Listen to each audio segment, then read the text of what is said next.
প্রথমেই দেখে নেব আজকের সবচেয়ে বড় খবরগুলো। শুরুতেই শিরোনাম। সিঙ্গুরের পর ডিভিশন বেঞ্চে ধাক্কা বিজেপির। নবান্নের সামনে ধর্নার আবেদন খারিজ করল হাইকোর্ট। সদ্যজাতের মৃত্যু নিয়ে নন্দীগ্রামে উঠল চিকিৎসার গাফিলতির অভিযোগ।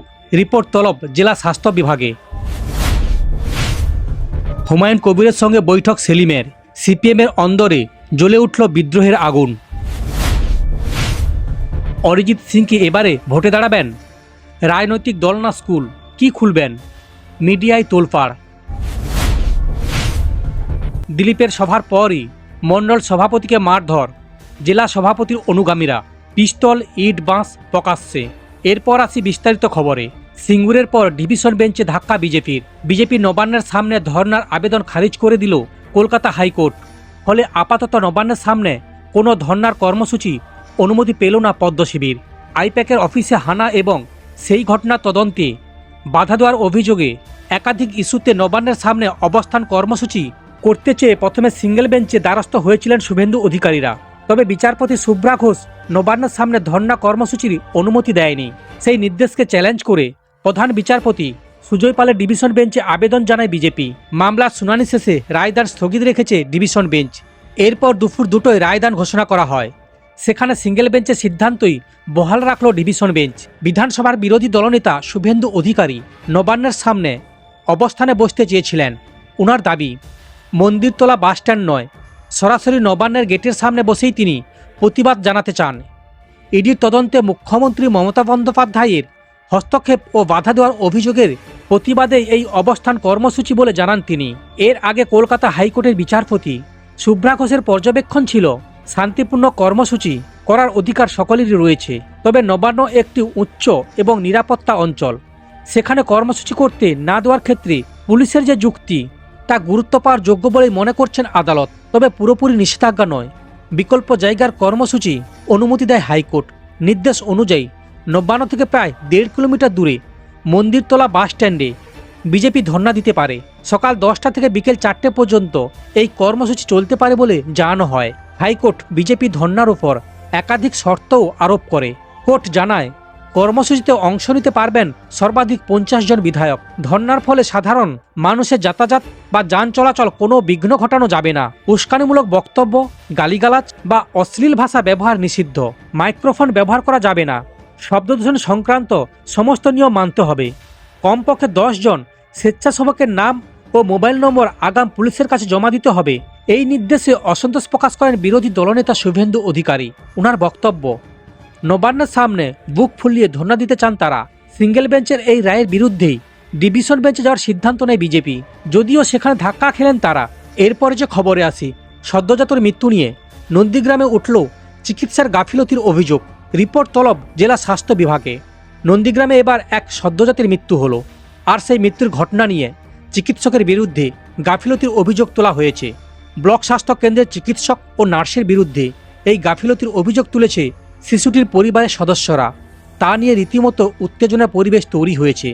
এমন পরিস্থিতিতে সদ্যজাতের মৃত্যু নিয়ে এবার ব্লক স্বাস্থ্য আধিকারিকের কাছে রিপোর্ট তলব করা হয়েছে জেলা স্বাস্থ্য বিভাগের পক্ষ থেকে। গতকাল সকাল 10টা নাগাদ ঘোলপুকুর এলাকার গার্গী মণ্ডল মাইতিকে রেয়াপাড়া গ্রামীণ হাসপাতালে সন্তান প্রসবের জন্য ভর্তি করা হয়েছিল। ওই রাতেই প্রসব যন্ত্রণা ওঠে বধূর। সেটা দেখতে পেয়ে পরিবারের সদস্যরা চিকিৎসককে জানায়, কিন্তু তারা আসতে গড়িমসি করেছেন বলে অভিযোগ। এই নিয়ে মৃত শিশুর বাবা মোহন মাইতি সংবাদ মাধ্যমে বলেছেন, রাতে আমার মা স্ত্রীর সঙ্গে হাসপাতালে ছিলেন। প্রসব যন্ত্রণা ওঠার পরে বারবার নার্সকে ডেকেও পাওয়া যায়নি, চিকিৎসককে ডেকেও সাড়া মেলেনি। ওদের গাফিলতির জন্য আমার বাচ্চা আজ মারা গেল। অন্যদিকে এই মর্মান্তিক পরিস্থিতিতে শোরগোল পড়ে যায় হাসপাতালে। তখন ব্লক স্বাস্থ্য কেন্দ্রের পক্ষ থেকে দাবি করা হয় কোনো গাফিলতি করা হয়নি। তবে ব্লক স্বাস্থ্য আধিকারিক এই ঘটনা নিয়ে কোনো প্রতিক্রিয়া দিতে চায়নি। এরপর যে খবরে আসি, পদ্মশ্রী টদ্মশ্রী পেয়েছে, এখন তো তোমার কথাই শুনতে হবে। প্রসেনজিতের উদ্দেশ্যে দেবের কড়া বিস্ফোরণ। বাংলার রাজনীতিতে দেব ওরফে দীপক অধিকারী ঘাটালের তৃণমূল সাংসদ আকছার বলেন, আমি প্রতিপক্ষকে কোনো ছোট করে কথা বলি না।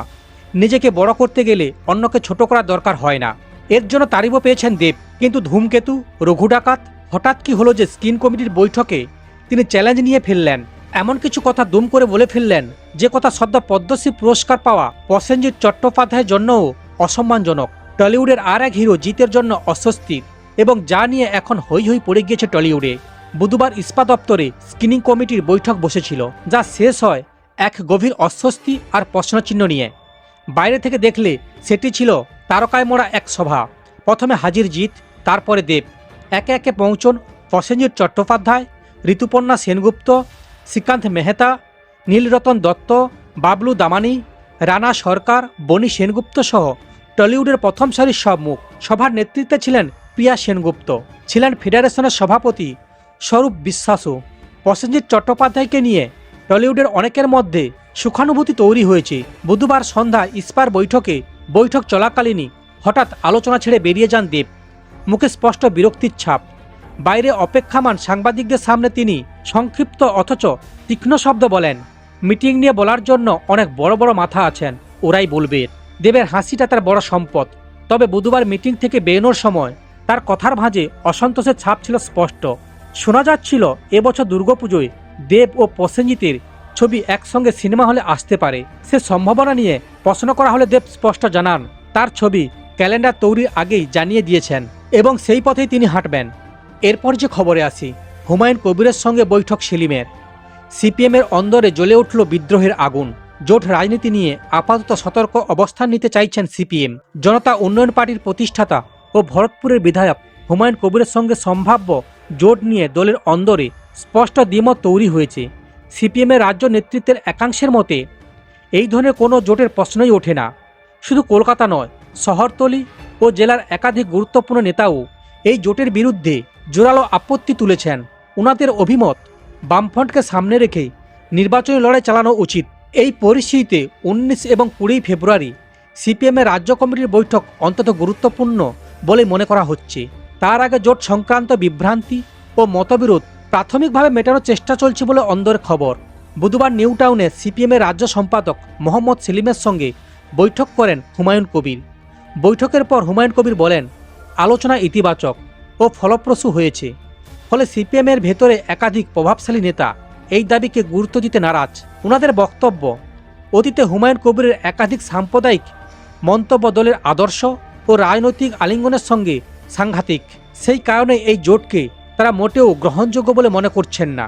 বিশেষ করে দক্ষিণ 24 পরগনা, হাওড়া, হুগলি এবং দক্ষিণ কলকাতার নেতাদের তরফে এই জোটের বিরুদ্ধে তীব্র আপত্তি উঠেছে। পরিস্থিতির গুরুত্ব বুঝে ইতিমধ্যে সিপিএমের অন্দরে একাধিক জরুরি বৈঠক ডাকা হয়েছে।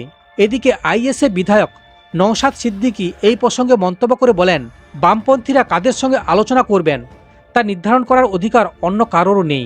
তাদের লক্ষ্য বিজেপি ও তৃণমূল আদর্শের বিরুদ্ধে লড়াই করা। অরিজিৎ সিং কি এবারে ভোটে দাঁড়াবেন? রাজনৈতিক দল না স্কুল, কি খুলবেন? মিডিয়ায় তোলপাড়, গানের জগতে এক আকাশছোঁয়া শূন্যতা।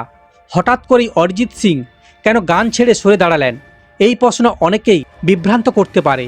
তবে যারা গায়ককে কাছ থেকে চেনেন তাদের কাছে এই সিদ্ধান্ত খুব একটা বিস্ময়কর নয়। গান গাওয়া থেকে অবসর নেওয়ার ঘোষণায় সবাইকে চমকে দিয়েছে অরিজিৎ। এই সিদ্ধান্তে দেশ জুড়ে ভক্তরা আবেগপ্রবণ ও হতাশ হয়ে পড়লেও এখন খবর মিলছে তিনি গান থেকে বিরতি নিয়েছেন এক নতুন অধ্যায় শুরু করার জন্য, আর সেটা হলো রাজনীতির পথে হাঁটতে।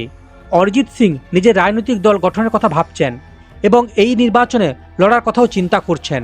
বাংলা চলচ্চিত্র জগতের এক ঘনিষ্ঠ সূত্র সংবাদ মাধ্যমকে জানিয়েছেন, অরিজিৎ প্রথমে একেবারে তলা থেকে রাজনীতিতে যুক্ত হতে পারেন, তারপর নিজের রাজনৈতিক দল ঘোষণা করবেন।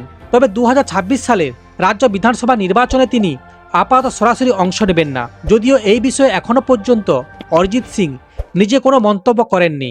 অবসরে ঘোষণার পর থেকে পুরোপুরি খিল এঁটে রয়েছেন মুখে।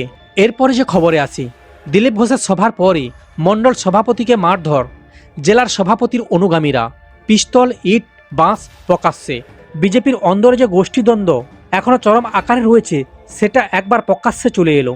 খোদ বিজেপির নেতা দিলীপ ঘোষের সভার পরই দেখা গেল বিজেপির গোষ্ঠী সংঘর্ষে উত্তপ্ত হয়ে উঠল উত্তরপাড়া মাখলা মণ্ডলে। মাখনা মণ্ডল অফিসের ভিতরেই মণ্ডল সভাপতি গৌতম মাঝিকে বেধড়ক মারধর করা হয়, আর তা করে বিজেপির শ্রীরামপুর সাংগঠনিক জেলা সভাপতি সুমন ঘোষের অনুগামীরা। শুধু তাই নয়, রিভলভারের বাঁট, ইট, বাঁশ দিয়ে মারধর করা হয়েছে বলে অভিযোগ উঠছে। সমস্ত খবর দেখতে এই চ্যানেলের সঙ্গে থাকুন। ধন্যবাদ।